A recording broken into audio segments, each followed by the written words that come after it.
Hello, public speaking class.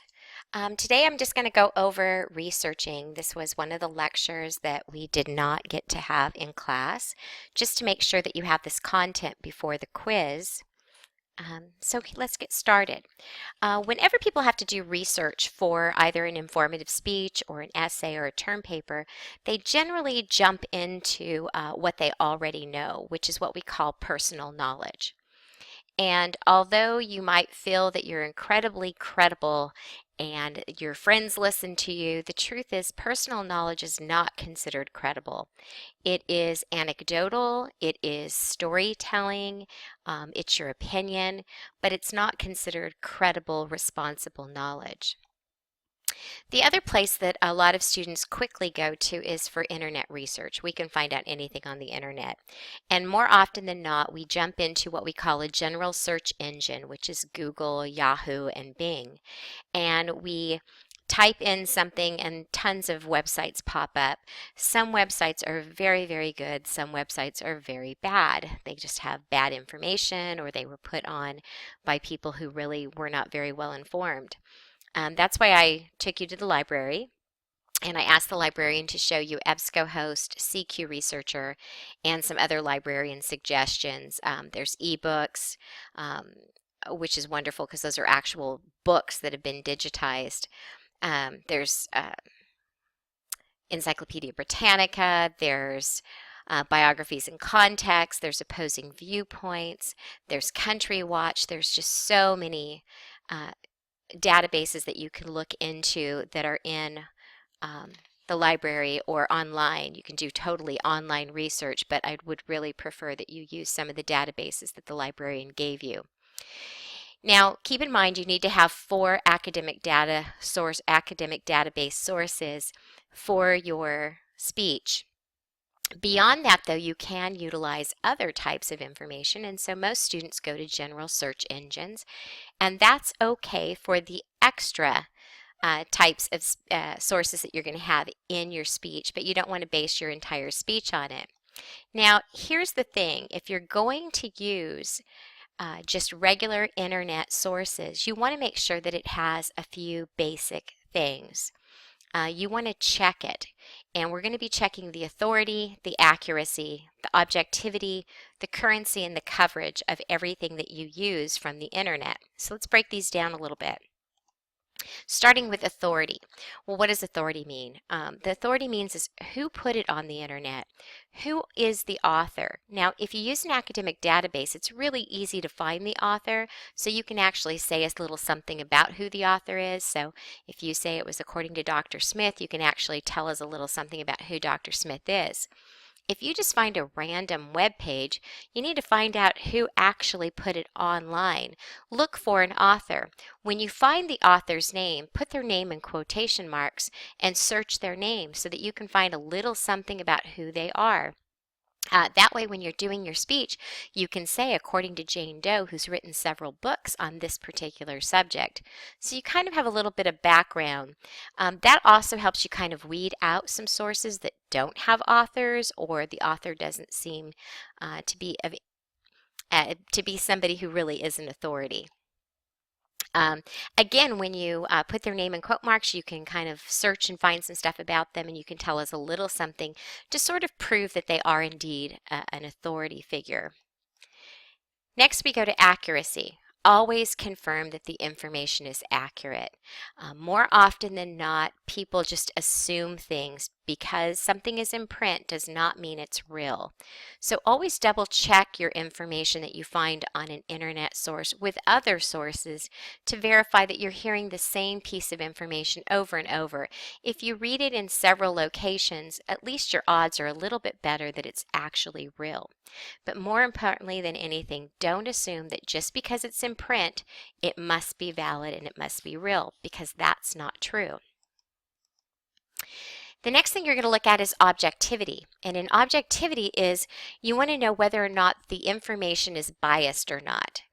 Did the person who put the information on the internet have something to gain, or did they have a particular bias? Your speech right now is an informative speech, so it should be purely information and not persuasive at all. So you shouldn't be looking at biased information.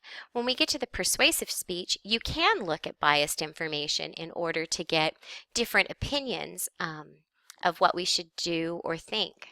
So, for example, Planned Parenthood and National Right to Life are two very prestigious organizations. They've been around for a long time. They have tons of information, but they're both biased, obviously in two different directions here. But they have their bias. You could use those sources in a persuasive speech, but you wouldn't want all your sources to come from a source like these two that, although they're very good, they definitely have a bias. Sometimes we don't have an author, we just have an organization. And if any information that's on Planned Parenthood webpage is owned by Planned Parenthood, any information on National Right to Life is owned by National Right to Life. They become the author, and therefore their credibility is based on what the entire company believes. Those companies have a bias. So if the parent company has an agenda, we know the information is biased. Here's another one. FFA, Future Farmers of America, or people for the, PETA, which is People for the Ethical Treatment of Animals. Both of those also have biased information. It's not saying that some of their information isn't probably very valuable and even credible. It's just they have a bias, and you have to be aware of that bias when you do your speeches and what kind of research that you're using. Next is how current is the information. We know that if we want really, really current information, we go to online news sources. Online news sources tend to report very quickly in order to get the scoop. Now, the date may not matter. If you are doing a speech on the Statue of Liberty and you have an old encyclopedia at home and it's from the 70s, well, guess what? The Statue of Liberty hasn't grown. She's the same height that she was in 1970. So if the information doesn't matter that it's old information, you're perfectly fine using older books or information that you find on the internet. If, however, the topic does matter, then you want to be careful of how recent the information is. One of the things I do want to caution you about is to not be too current. Nowadays, sometimes the online news sources will actually print stories online before they've had an opportunity to verify the information. So you get things that are like 5 minutes ago or 10 minutes ago. And then later on, they update it and change it. So if you have any information that's super, super recent, you might want to back away from it a little bit, give it time to make sure that they actually verify it. The last section is coverage. And this is how much depth that particular piece of information has. So you should know these terms, breadth and depth, because it has a lot to do with what we talk about in college. Breadth is you getting a wide variety of courses that you are going to be studying in college. When you go to college and you become a college-educated individual, the college is basically attesting to the fact that you've had a little bit of history and a little bit of math and a little bit of English and a little bit of communication and a little bit of political science. So they're testifying that as a graduate that you have basically taken a breadth of courses.